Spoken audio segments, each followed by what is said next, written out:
welcome back to the stage. Hi, Joe. Good to see you again. Good to see you again. Like I said with Owen, we've had several of these conversations now.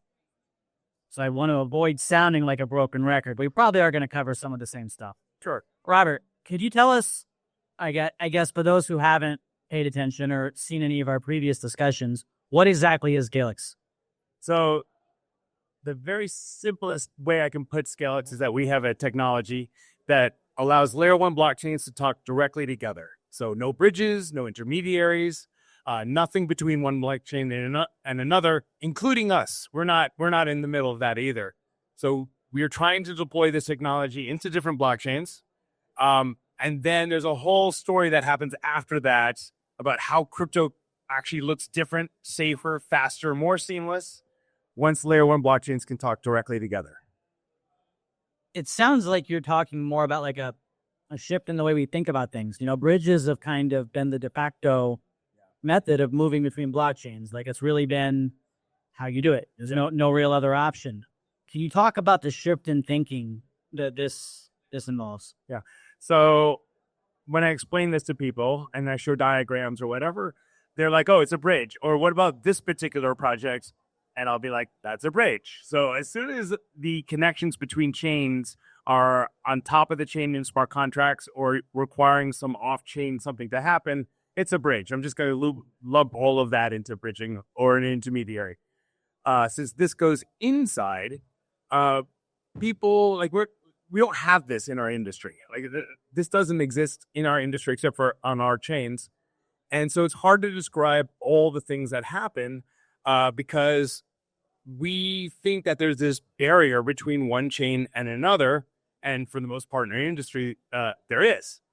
So really, I got into this because bridges are terrible. Nobody likes them. I can ask a whole audience and everybody say, I hate bridges. And they hate them because they are, there's 104 of them, I think I counted. And then somebody comes up with a better one. And now there's 105 of them. And it's all very, very confusing. It costs money. It's $200 million in bridge fees every single year. And then never mind the attack vector. So we've lost $90 billion so far in bridges. 90 billion? Yeah, since the beginning.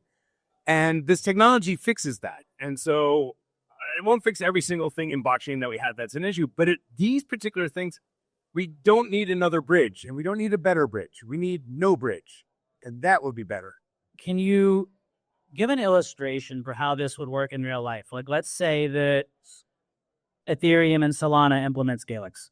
I've got USDT on Ethereum. I want to move it to Solana. What exactly happens under the hood?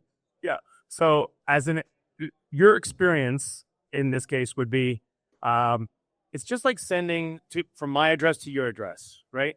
But there's a little bit more to it where I'm sending it to the address of the other chain and the address on that chain. So it's the same exact thing that you're already doing, but it goes right across the chain in a single transaction. Kind of like adding like a postal code? Yeah, it's just like, that's pretty good, actually. I'll use that. So really, you're just telling them the country or the postal code, and it's exactly the same as any other transaction. Does the asset get burned or destroyed on the sending chain? So it depends on the asset. So if the asset is the fee token of the blockchain, then no. If the asset is a ERC20 or something like that, then yes. Yeah. Got it. So are there oracles involved or interesting? How do you achieve that? So for us, oracles are like just another point of trust, oracles, smart contract building, key management. These are the liquidity of bridges. These are all things that you got to trust to make sure you can get from one to another. For us, the finality of the blockchain itself is the oracle. And so if you trust the blockchains that you're using, that's all you need to do. You don't need to trust a third party. So if you go to, janky blockchains, maybe something bad happens because of the janky blockchain. But for the most part, that's all you need to trust. And it's just blockchains themselves allowing this to happen. This sounds like a pretty big undertaking. Yes. So we're here raising. And the thing that I eventually have to get to is the fact of the matter is, if it's not a bridge, it happens at the consensus level.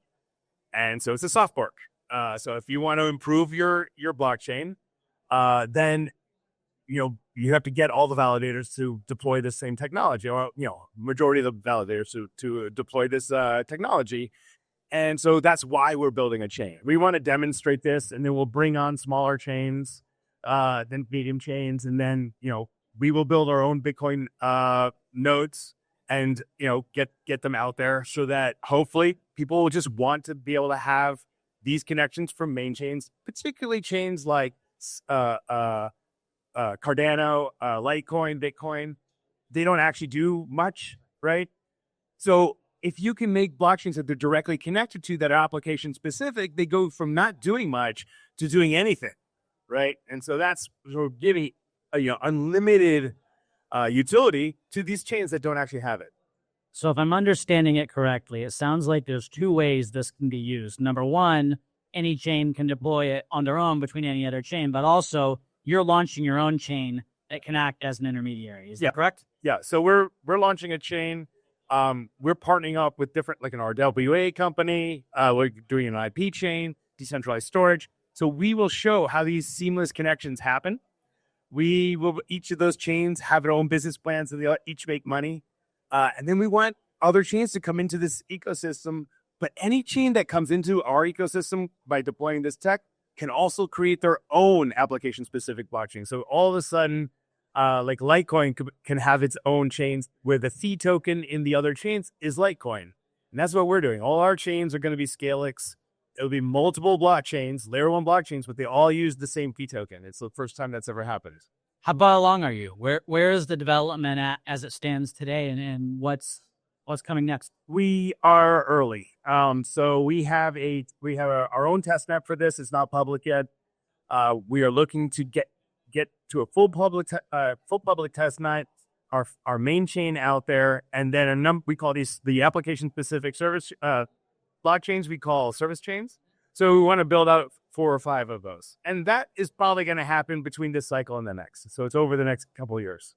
Yeah. So it sounds like you want to get a couple going, prove it works, get it out there, Definitely. and then take over the industry. Yes, absolutely. Because like right now, all the blockchain fees out there, that's about $22 billion.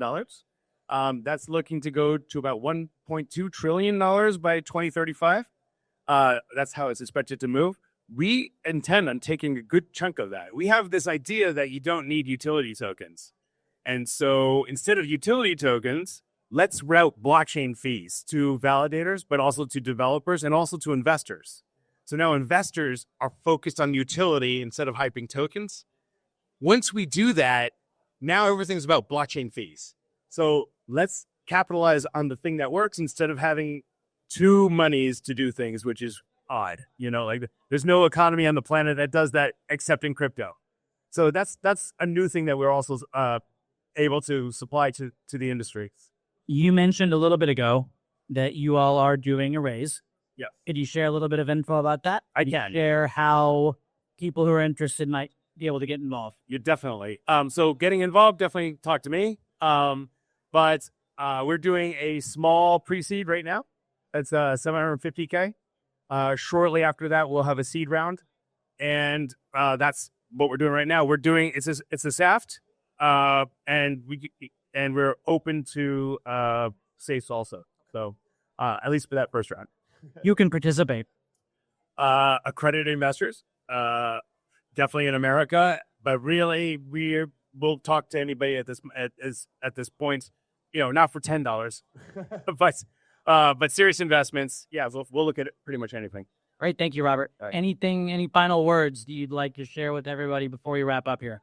No, just this has been a fun project. We are solving huge issues that are in our industry. Hoping that we're gonna see some people want to actually get it fixed. So we see new things like DATs. We think that there's possibilities for DAT chains because we solve custody issues. And when we make it so that anybody can make a chain to do their thing, I think we're going to see new revenue streams that we've never seen before. For us, this is the path to adoption because we get all the friction out of it. And once we do that, that's when we'll see new revenue streams, not just Airbnb on blockchain or something like that, something new. Robert, thanks so much. Your passion is very, very apparent, and we appreciate you. Thank you. All right, man. Thanks.